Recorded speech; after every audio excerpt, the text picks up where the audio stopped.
जय श्री सीताराम। प्रथम माता सीता को नमन, भगवान राम को नमन, सभी राम भक्तों को प्रणाम। आइए हम सब अपनी सारी कामनाओं चिंताओं को मर्यादा पुरुषोत्तम कृपा सिंधु करुणा सागर भगवान राम के चरणों में समर्पित कर दें। अब तक हमने देखा कि माता कैकेयी भगवान राम के स्वभाव को सुमिरन करके परम प्रसन्न हैं। जो कुछ भी कठिन वचन मंत्रा ने दैव प्रेरित भाव से कहा है, मानो माता कैकेयी पर उसका कोई असर ही नहीं हुआ है। रामचरितमानस में कहा गया है कि कुमति सुमति सबके उड़ रही। मंथरा बहुत प्रयास कर रही है कि माता के हृदय में प्रभु राम के विपरीत भाव उत्पन्न हो, किंतु भगवान राम के प्रति माँ कैकेयी में इतना वात्सल्य रस भरा है कि दैव प्रेरित भाव भी सफल नहीं हो पा रहा है। देखिए भगवान राम के स्वभाव को सुमिरन करके प्रसन्न माँ कैकेयी क्या कह रही हैं मंथरा से। शुभ काल काहि क्रंदन पावा, मृत्यु समनाद कठिन सुनावा। कल्याण समीप किंतु रोई, कि राम स्नेह न हिय भिगोई। माँ कैकेयी कहती है कि हे मंथरे, जब अयोध्या में परम उत्साह छाया हुआ है, श्री राम के अभिषेक की शुभ घड़ी आने वाली है, ऐसे पवित्र घड़ी में तुम क्यों रो रही हो? अपना मुख विकराल बना रखा है तुमने, मानो कष्ट ही तुम्हारे रूप में यहाँ प्रकट हुआ है, मानो तुमने किसी की मृत्यु का समाचार सुन लिया है। तुम ऐसे व्यवहार कर रही हो जैसे श्री राम के राज्याभिषेक रूपी कल्याण के निकट हो, फिर भी दुख और त्रास ने तुम्हें पकड़ रखा है। बहुत आश्चर्य है कि तुम्हारा हृदय श्री राम के निर्मल स्नेह रस से भीगा नहीं है। माँ राम राज्य के लिए क्या कह रही है, देखें। सत बरिस प्रजा पालन करही, सो स्वयं भरत को राज धरही। कैकेयी कथा सुनी दुख पावा, कही कि आपन दशा ना बुझावा। माँ कैकेयी भगवान राम को सुमिरन करके कहती हैं कि 100 वर्षों तक श्री राम प्रजा का पालन करेंगे, फिर स्वयं ही कौशल्या नंदन भरत को राज्य दे देंगे। मंथरा कैकेयी के पवित्र वचनों को सुन के बहुत क्रोधित हो गई। वो मानो जलते हुए अग्नि के समान हो गई। मंथरा कहती है, हे रानी कैकेयी, तुम्हें अपनी स्थिति का पूर्ण ज्ञान नहीं है। अब मंथरा क्रोध से भरकर कहती है, देखे, भाग्य गृह तुमरे जरत जावा, तह ठारी अग्नि ताप न पावा। तुमरे बसन अग्नि धर लीन्हा, तबहु तुमरे मति सुखद चिन्हा। हे कैकेयी, तुम्हारा घर तुम्हारा भाग्य सब जलने जा रहा है। तुम यहाँ खड़ी होके उस जलते हुए घर और भाग्य को नहीं अनुभव करती हो क्या? क्या उसकी अग्नि तुम्हें कष्ट नहीं पहुँचाती? रानी कैकेयी, तुम्हारे सौभाग्य रूपी वस्त्रों में तो आग लग गई है, तब भी तुम्हारी मति विपरीत ही है कि तुम दुर्भाग्य में भी सौभाग्य को पहचान रही हो। मंथरा आगे कहती है कि दलदल डूबत किंतु हर्षाई, मनहु मृगी व्याध निकट जाई। तुमरे भाग जलकूप सुखावा, किंतु अब हूँ सौभाग्य बुझावा।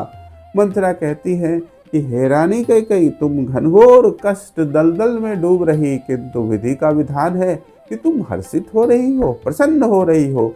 यह ऐसा है कि मानो कोई मृग स्वयं ही पथिक के समीप चला जाए, व्याध के समीप चला जाए। हे रानी कैकेयी, तुम्हारा सौभाग्य रूपी कुएं का जल अब समाप्त हो गया, सूख गया, किंतु बहुत ही दुख की कथा है, तुम अब भी इसे अपना भाग्योदय समझ रही हो। अब मंथरा ने क्या कहा कि रामायण की पटकथा लिख दी उसने, उसके वचनों ने।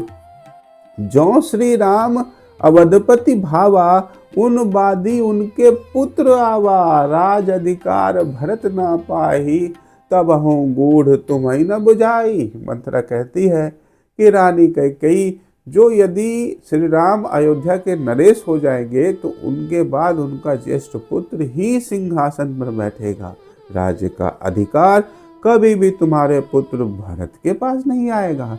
यह राजनीति की गूढ़ बातें क्या तुम्हें समझ नहीं आ रही? अब मंथरा नीति के बारे में आगे कहती हैं, ज्येष्ठ सुत ही राज्य अधिकारी, सब पाई राज त अहित भारी। ज्येष्ठ सुत यदि तेज गुण हीना, तब भार अन्य पुत्र प्रवीणा। मंथरा कहती है कि हे रानी कैकेयी, राजा का ज्येष्ठ पुत्र ही राज्य का अधिकारी होता है। यदि सभी को राज्य मिलने लगे तो राज्य कई भागों में बट जाएगा। इससे राजा और प्रजा दोनों की हानि होगी। यदि किसी कारणवश ज्येष्ठ पुत्र गुणहीन है तो राजा किसी अन्य योग्य पुत्र को राज्य का भार दे सकते हैं। अब मंथरा भरत की भावी दुर्दशा के बारे में कहती है, जो अवध राज भरत न पाई, त अनाथ भांति चहुदिश जाई, सकल सुख भोग वंचित भावा, तब हूँ यह गूढ़ तुम न लखावा। मंथरा कहती है कि हे रानी कैकेयी, यदि अवध का राज्य भरत को नहीं मिला तो तुम्हारे प्रिय पुत्र भरत अनाज के समान चारों ओर फिरेंगे। सारे सुख भोग से वो सदा सदा के लिए वंचित हो जाएंगे, किंतु तुम्हें तो यह भविष्य की गूढ़ गति दिखाई ही नहीं पड़ती है। अब मंथरा भावी अनर्थ को बता रही है। अनिष्ट अहित अनर्थ समीपा, तब हूँ तुमसे ही चाव नीपा, सुनी अनर्थ देवत उपहारा, तुमरे भाग सरी उलट धारा। मंथरा कहती है कि हे रानी कैकेयी, तुम अनिष्ट अहित अनर्थ के बिल्कुल निकट खड़ी हो, बिल्कुल समीप हो, तब भी तुम्हारे अंदर उल्लास है, उत्साह है।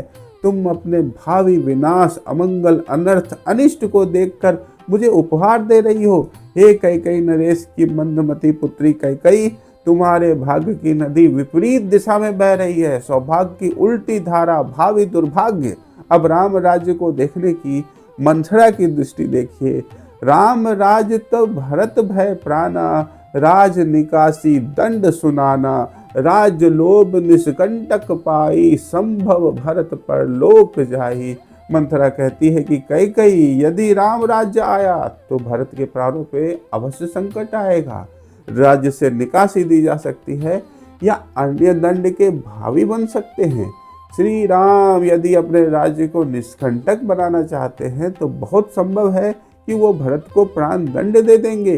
देखो कैकेयी, देखो भरत की मृत्यु को देखो, उसको मृत्यु के मुख में देखो, भरत को परलोक जाते हुए देखो और अपने सर्वनाश को देखो कैकेयी।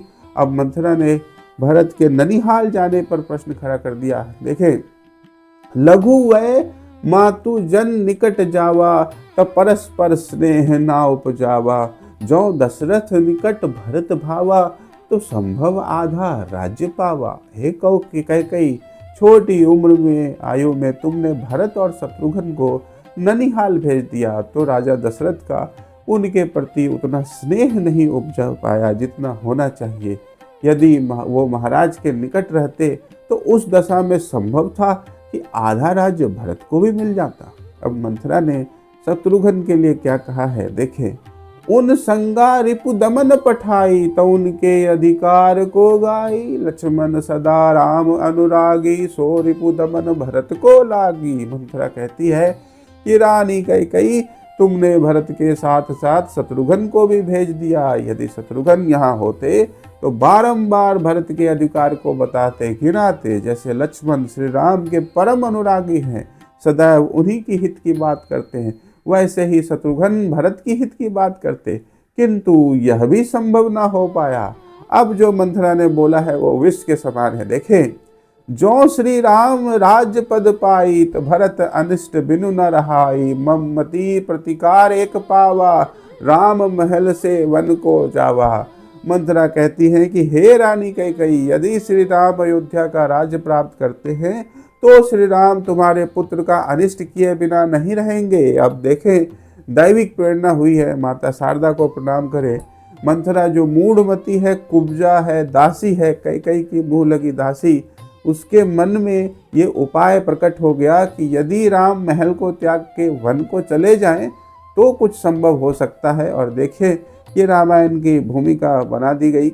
अब मंथरा ने नया भविष्य दिखाया है माँ को। इस भाव में उतरे, आपन भरत अवधपति भावा, त तुमरे पक्ष कल्याण पावा, यदि दशरथ स्वयं बनाई राजा, सबल हो तुमरे पक्ष समाजा। मंथरा कहती है कि हे रानी कैकेयी, यदि हमारा भरत, तुम्हारा प्रिय पुत्र भरत अयोध्यापति बन जाए, अवध नरेश हो जाए, तो तुम्हारे पक्ष वालों का परम कल्याण होगा। यदि महाराज दशरथ स्वयं अपने कर से भरत को राजा बना दे तो अवध समाज में तुम्हारा पक्ष सबल हो जाएगा। अब मंथरा कहती है कि यदि ऐसा नहीं हुआ कैकेयी, तो देखिए किंतु यदि राम अवध नरेशा, भरत प्राण बची कठिन कलेशा। जस जलो भीतर श्वास घुटाई, सर्प भागत अस भरत पाई। मंथरा कहती है कि रानी कैकेयी, यदि ऐसा नहीं हो पाया, यानी भरत नहीं, यदि श्री राम ही अयोध्यापति बने तो तुम्हारे पुत्र भरत के प्राण नहीं बचेंगे। तुम भारी कष्ट दुख क्लेश को प्राप्त करोगी। जैसे जल के भीतर श्वास घुटता है, ऐसे ही तुम्हारा प्रत्येक क्षण होगा। जैसे सर्प भय से भागता फिरता है, वैसे ही तुम्हारे पुत्र भरत की दशा होगी। वो प्राण बचा के भागते फिरेंगे। अब मंथरा ने कैकेयी को उसके पहले के किए हुए कर्मों का याद दिलाया। देखें, जिन कौशल्या तुम अपमाना, सबल होई तुम ही ना पहचाना। जस भांति दासी चरित भावा, सो दशा कैकेयी तुम पावा। मंथरा कहती है कि मत भूलो रानी कैकेयी कि जिस कौशल्या की तुमने सदा अवहेलना की, अपमान किया, यदि उनका पुत्र राजा बना तो वो सबल हो गई। फिर कौन रानी कैकेयी, वो तुम्हें नहीं पहचानेगी। जैसे दासी के प्रति व्यवहार होता है, वही चरित्र तुम्हारे साथ भी होगा कैकेयी। अब अंत में क्या कह दिया है मंथरा ने, देखें, काहि न पूर्व बैर चुकाई, एक बार राम राज्य पाई। भांति भांति कुमति सो पढ़ाई, जदू भविष्य का चरित्र बनाई। मंथरा कहती है, कैकेयी क्यों ना कौशल्या तुमसे अपना बैर चुकाएगी, तुम्हारे पहले के किए हुए दुर्व्यवहार का बदला क्यों नहीं लेंगी वो। एक बार यदि राम राज्य को प्राप्त कर लेते हैं तो तुम्हारा कोई अस्तित्व नहीं रहेगा, ना ही तुम्हारे पुत्र भरत का। इस प्रकार दैविक प्रेरणा से मंथरा दासी ने भांति भांति के कठिन विपरीत वचनों से माता कैकेयी भगवान राम के राज्याभिषेक को भरत के सर्वनाश के रूप में माँ को दिखा दिया। अब हम सब अपने पति प्रभु राम के निर्मल चरित्र में लगाए रखें। प्रभु राम सब पर कृपा बनाए रखें। इन्हीं शुभकामनाओं के साथ आज आप सबसे विदा लेता हूँ। जय श्री राम।